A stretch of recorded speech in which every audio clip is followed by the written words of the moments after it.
Have you ever looked at someone learning English and just thought, wow, they're picking it up so quickly, what's their secret? Absolutely, Emily. I actually hear that a lot from learners. Like, why are some people learning English faster than me? It's a really common question. It really is, and it's totally normal to feel that way. We've all been there, wondering if we're doing something wrong or if there's some magic trick we're missing. Yeah, it can feel a bit discouraging sometimes, right? You see someone speaking so confidently and you think, how did they do it? Exactly. Well, guess what? Today we're going to talk about just that. We're going to explore some simple, real reasons why it might seem like some people learn English faster. Don't worry, it's not about being super smart or having a secret talent. It's usually about a few small things that anyone can try. By the way, I'm Emily. And I'm Liam. And this is English in Comfort, the place where you can learn English while you relax, lie down, or even while you sleep. No pressure, no stress, just real English. Today, we're diving into the real reasons some people seem to speed ahead and how you can use those ideas to help your own English journey. That's right. We'll share some simple, helpful tips that you might not have thought about before. So get comfortable, grab your tea, and let's get started. Let's jump right into our first big idea about why some people seem to learn English faster.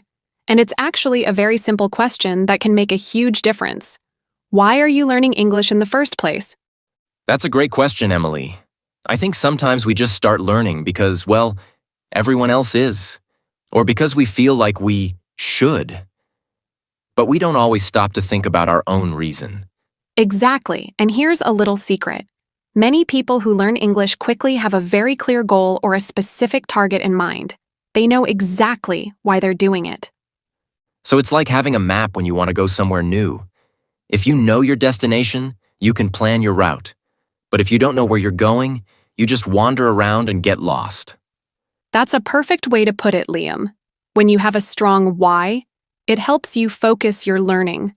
You know what skills you need to improve, what vocabulary is important for you, and what kind of English you need to practice. But if you don't have that goal, you might feel a bit confused or all over the place.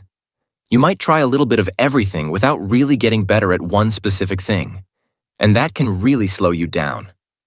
Think about it. If your goal is to travel and speak with people in different countries, for example, then your focus will be on understanding everyday conversations, asking for directions, ordering food, and chatting with new friends. You'll practice listening to different accents and speaking clearly in real-life situations. Or if your goal is for your job, then maybe you need to learn business English. So you'll focus on vocabulary related to your work, how to talk in meetings, or how to write professional emails. That's a very different focus from someone who just wants to travel. Right.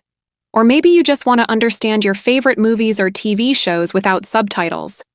Your goal would be listening for understanding, catching natural conversation speed, and learning common phrases from films.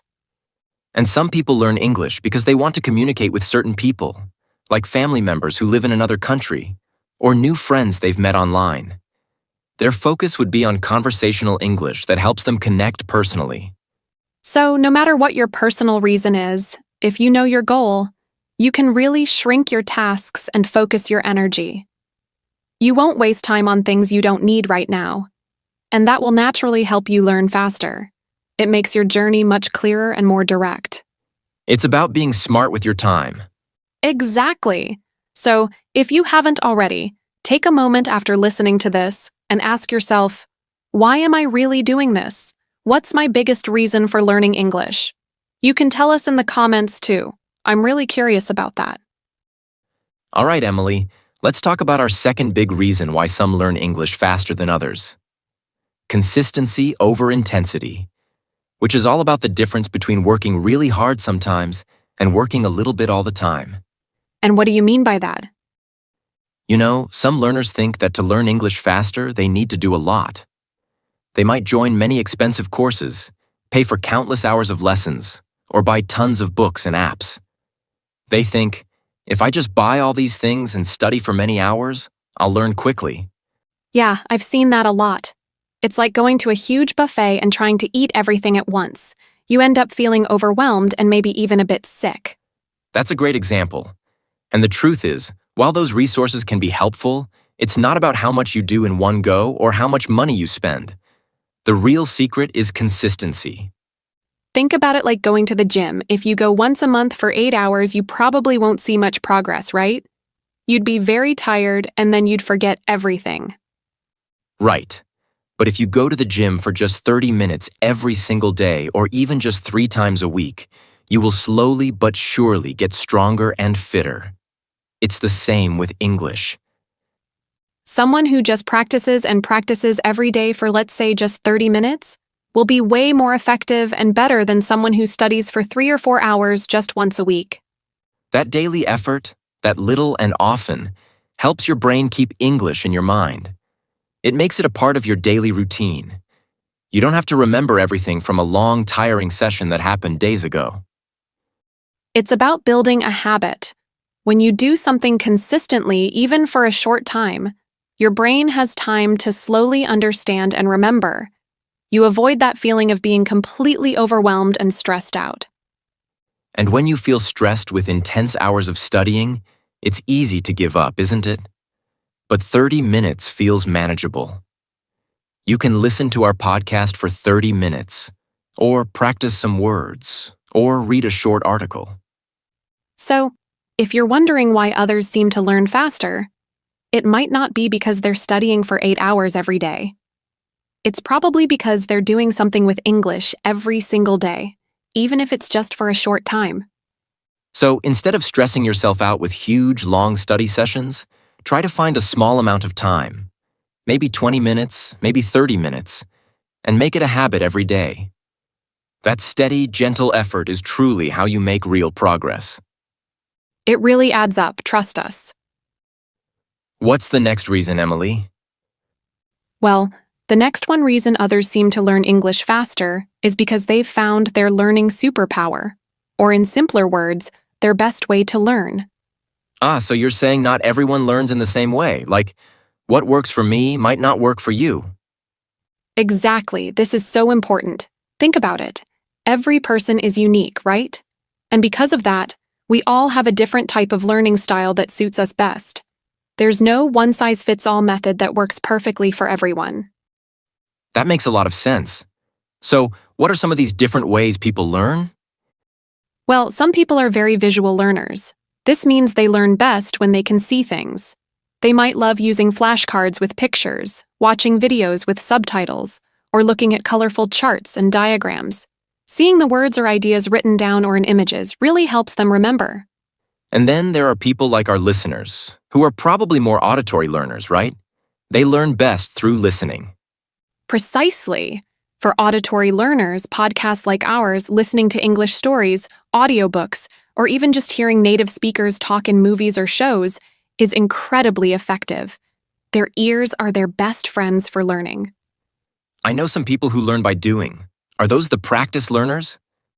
Yes, those are often called kinesthetic learners, or as you said, people who learn better through practice and doing. They learn best when they are active. This means they might like to role-play conversations, physically write things down, or even move around while they're trying to remember new words. Speaking out loud, even to themselves, is very helpful for them. So, if I'm a visual learner, but I'm trying to learn only by listening, I might feel slow or frustrated. Exactly. Or if you're someone who learns best by practicing speaking, but you're only reading books, you're not using your natural superpower. And then some people like combining different skills. A little bit of listening, a little bit of reading, some writing, and some speaking. So, the key is not to just copy what someone else is doing, but to find the right method that is suitable for you personally. That's it. It might take a little bit of experimenting, try different things, listen to a podcast, then watch a video, then try to write a few sentences, then try to speak to yourself in the mirror. Pay attention to what feels easy, what feels fun, and what helps you remember new things quickly. When you discover your natural way to learn, it stops feeling like a struggle and starts to feel, well, like using your superpower. And that definitely makes the learning process feel faster and more enjoyable. So, take some time to think about how you learn best, not how your friend learns. or how some famous language learner says they learn. Your unique learning method is waiting for you to discover it. All right, let's now talk about a really common feeling that can actually slow down your English learning. It's something almost everyone does, but it's not very helpful. Comparison. Like asking yourself, wow, they're so much better than me. Stop the comparison trap. It's so easy to look at someone else's progress and compare it to your own. You might see a friend speaking very fluently or a fellow student understanding everything, and you start asking yourself, why are they learning faster than me? What am I doing wrong? Oh, I totally get that feeling. It can make you feel bad about yourself and even a bit discouraged, right? It really can. And here's the big problem with that. While you are wasting time comparing and questioning what others are doing, those other people are still improving. While you're looking sideways at someone else's path, they're still moving forward on theirs. You're pausing your own journey just to observe someone else's. That's a powerful way to think about it. It's like you're standing still while everyone else is walking. Every minute you spend comparing yourself, feeling bad, or wondering about someone else's progress is a minute you could be spending on your own learning. It's a minute you could be listening to our podcast, practicing new words, or just trying to speak English. Also, everyone's journey is different. You don't know their starting point, or their goals, or how much time they have. Maybe they live in an English-speaking country, or they started learning when they were very young. You just don't know their full story.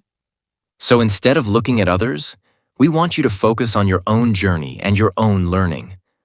Your progress is personal. Celebrate your own small victories. Remember how far you've come since you started. Can you understand more now? Can you say more words? That's what truly matters. It's about your personal growth, not being better than someone else. When you catch yourself comparing, gently bring your mind back to your own goals and your own methods. Your energy is precious.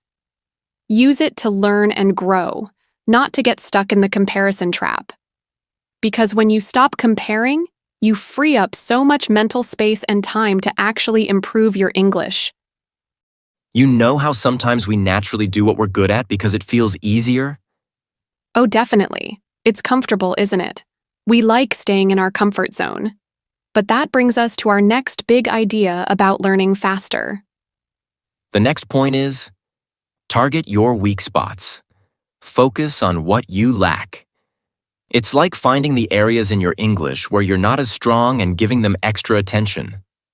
This is really important.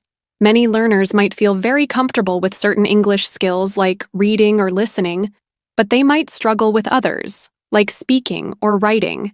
And sometimes we just keep doing what we're good at because it feels successful.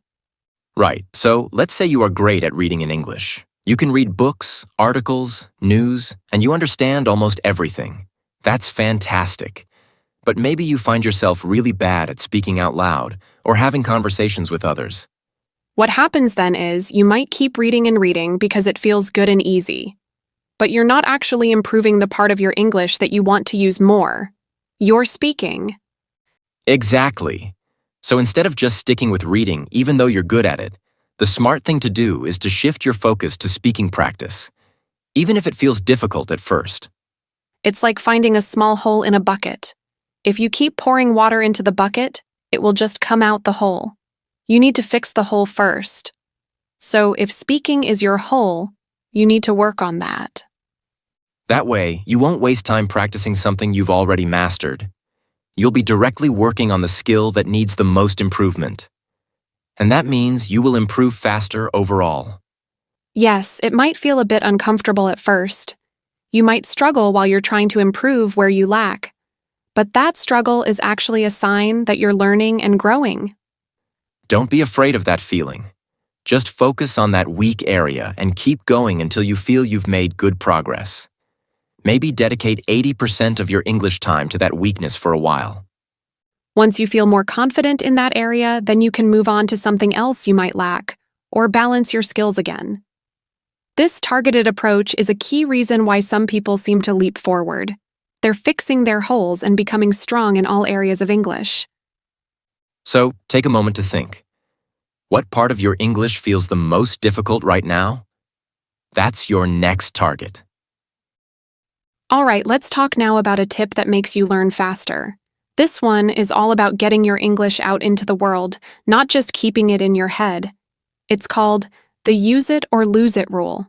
What we mean by this is that simply knowing English words or grammar rules isn't enough. You need to actively use it to make it truly yours. That's so true. I've met learners who know so many vocabulary words, but they struggle to put them into a sentence when they need to speak. And that's because language isn't just information, it's a skill, like riding a bike or playing an instrument. You learn by doing. People who learn English faster understand this. They're constantly looking for ways to use English in their daily lives.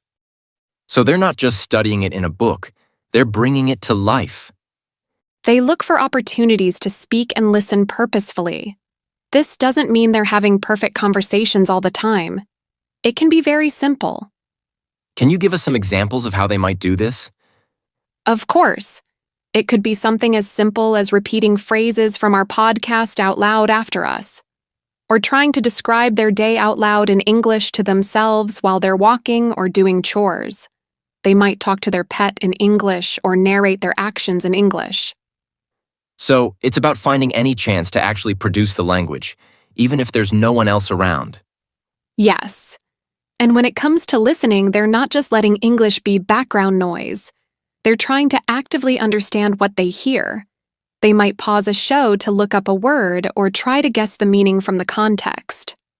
And here's where those faster learners really shine. They keep using it, even if they failed at the beginning. They know they won't be perfect right away, and that's okay. Think about a baby learning to walk. They fall down many, many times. But they don't stop trying because they failed. They keep pushing themselves to use their legs, and eventually, they learn to walk and run. It's the same with English. You might try to say something and it comes out wrong, or you might not understand everything you hear. But those who learn faster don't let those small failures stop them. They see it as a chance to try again, to learn from it. They make English an active part of their life, not just a subject they study. They make it something they do, not just something they know. And that constant, active practice is what truly builds fluency and speed.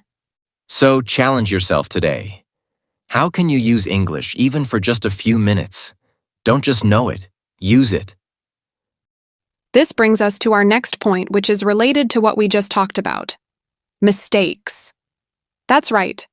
Your mistakes are your best teachers. Oh, mistakes. No one likes making them, especially when you're trying to speak a new language. It can feel a bit embarrassing. It really can, but here's the thing. People who learn English faster have a very different view of mistakes. They embrace imperfection. So, instead of being scared of making mistakes, we should actually welcome them, because they really help with learning. Right. Many learners feel like they need to be perfect before they even try to speak or use English. They wait until they know every grammar rule or every single word. But this thinking actually slows them down a lot. Because if you wait to be perfect, you might never start using the language. That's it. People who learn faster understand that making mistakes is a completely normal and very important part of the learning process. They know that you will make hundreds of mistakes, especially when you're starting and when you're pushing yourself to try new things. So they don't see a mistake as a failure. They embrace those mistakes and treat them as if they are their teachers. Think of it this way.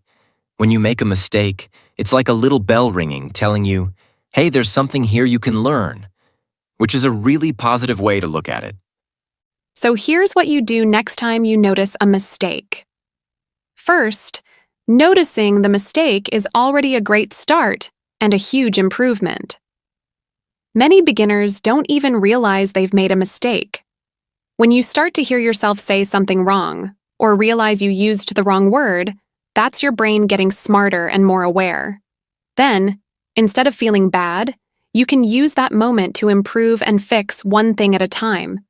Maybe you said he go instead of he goes. Great!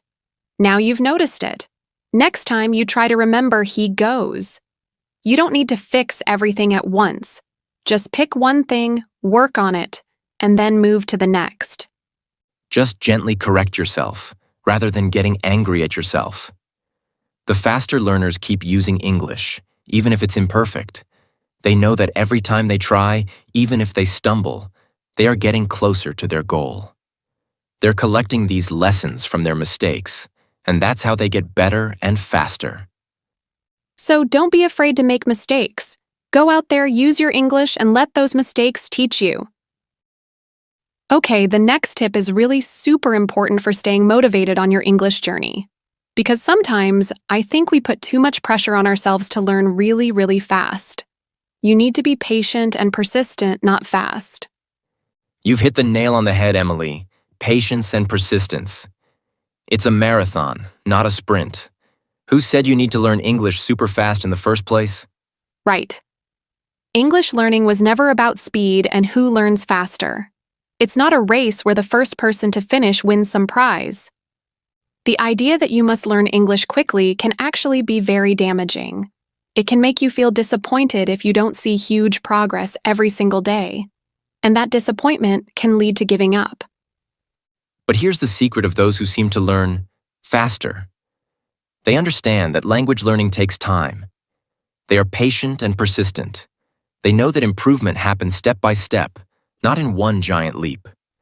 Think about growing a plant. You don't see it growing taller every second, do you? But if you give it water and sunlight consistently, day after day, week after week, eventually it grows into a big, strong plant. Your English is the same. You need to keep giving it consistent water and sunlight. Your daily practice, your listening, your speaking. And then, slowly, you will start noticing big improvements. You might not see a huge change from one day to the next, or even 1 week to the next.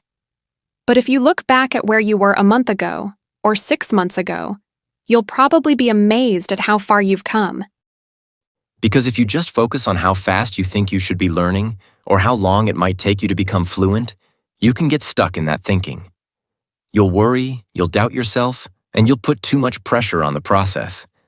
And that worry actually stops you from enjoying the learning and from making progress. Those who learn faster understand that persistence is the real magic. They don't give up when it gets tough. They keep showing up even on days when they don't feel like it. They know that every little bit of effort, day after day, adds up to huge progress over time. So, give yourself permission to learn at your own pace. Be patient with yourself, and most importantly, be persistent. Just keep going one day at a time and the improvements will come. We promise. Let's move to our next tip. Make it fun. Learning should be a joy, not a chore. If you're constantly stressing, pressuring yourself, comparing yourself to others, and just feeling overwhelmed, English learning quickly becomes a heavy burden. And that's exactly what you don't want. When learning feels like a chore, your brain doesn't want to do it. It starts to resist. And that's why many people give up. Exactly. But people who learn faster often figure out how to make English enjoyable. They find ways to integrate English into things they already love to do. When you make it fun, it doesn't feel like study, it feels like a hobby. So, instead of thinking, I have to study English, you start thinking, I get to enjoy English. Let's think of some fun ways you can do this. Do you love watching movies or TV shows? Try watching them in English with English subtitles, or even without, if you feel ready. If you're interested in cooking, find English cooking shows or recipes online. If you love video games, try playing them in English. If you're into fashion, find English fashion bloggers or magazines. The key is to connect English to your passions. When you're genuinely interested in the topic, your brain is more open and you absorb the language more naturally without even realizing it. It doesn't feel like work. And another way to make it fun is by using the reward yourself method. Oh, I love this method. It's so simple but very effective. For example, if you complete 30 minutes of English practice, you can reward yourself with something you enjoy. Yeah, Maybe it's a small snack you love, or 15 minutes to watch your favorite non-English show, or playing your favorite game. The reward doesn't have to be big or expensive. It just needs to be something that makes you happy and encourages you to do the English activity again. So stop thinking of English as this big, scary mountain you have to climb quickly. Start thinking of it as a playground where you can explore, play, and discover new things. When learning is joyful, you'll naturally spend more time with it, and that's how you'll improve faster. Make a list of your favorite hobbies, and then think about how you can do those hobbies in English. You might be surprised how much fun you'll have. All right, Liam. We've talked about so many important things today, from finding your why to making learning fun. But for our final point, we have a really unique idea that can truly help you learn faster. Oh, I'm curious, Emily. What's this last secret? It's simple, but many people don't think of it. Connect and learn. In other words, ask those faster learners directly. Like, actually talk to them? Exactly. You know how sometimes you look at someone and think, wow, they're learning English so much faster than me.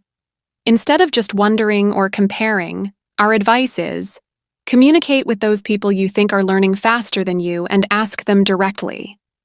That's a bold idea. Some people might feel a bit shy to do that. It's true, but it's completely okay to be curious. Think about it. Most people love to share their experiences and help others. If you see someone who is making great progress, chances are they've found some strategies or resources that work well for them. So, instead of just feeling a bit envious, you can turn that into a learning opportunity. Precisely. It's a great way to look for different insights from different people. Everyone's journey is unique, and someone else might have found a fantastic app, a useful method, or a specific type of practice that you haven't thought of yet. And it doesn't have to be a one-way street, right? Not at all. This can become a wonderful exchange. You could be sharing your tips that have worked for you, and they can share theirs. Maybe your ideas will help them, and their ideas will help you. It's a win-win situation. It's a way to build a little community around learning English. You can learn so much from them. Maybe they'll tell you about a new podcast they love, or how they practice speaking every day, or a website that has helped them with grammar. Their experiences can open up new doors for your own learning. So, if you know someone, maybe a classmate, a colleague, or even someone in an online learning group who seems to be making quick progress, don't be afraid to send a friendly message or ask them directly. Hey, I really admire your English progress. Do you have any tips or methods that have helped you a lot? Most people will be happy to share, and you never know that one conversation could give you the exact push or the missing piece you need for your own English journey. It's a proactive way to learn and grow, turning curiosity into valuable action. So, reach out and connect. You might just find your next great English learning tip. And that brings us to the end of another episode of English in Comfort. We really hope that today's conversation gave you some fresh ideas about why some people seem to learn English faster, and more importantly, how you can speed up your own progress. Remember, it's not about being the fastest, but about finding what works for you and enjoying the journey. We talked about finding your why, staying consistent, discovering your learning method, avoiding comparison, targeting your weak spots, and actively using English through listening and speaking practice. We also covered the power of embracing mistakes, having patience and persistence, and most importantly, making your English learning fun. And don't forget our unique tip, connecting with other learners and asking them directly for their best tips for learning English. We truly hope these insights help you on your path to better English communication skills. This is a great way to improve your English listening and speaking in a relaxed way. We'd love to hear what you thought of this episode. Did any of these points particularly resonate with you? Let us know. And if you found this episode helpful for your English fluency and speaking practice, please remember to subscribe to English in Comfort wherever you listen to podcasts. That way, you won't miss any episodes designed to help you with real English conversation and vocabulary building. Thank you so much for joining us and letting us be a part of your English learning journey. Keep practicing, keep listening, and take care, everyone.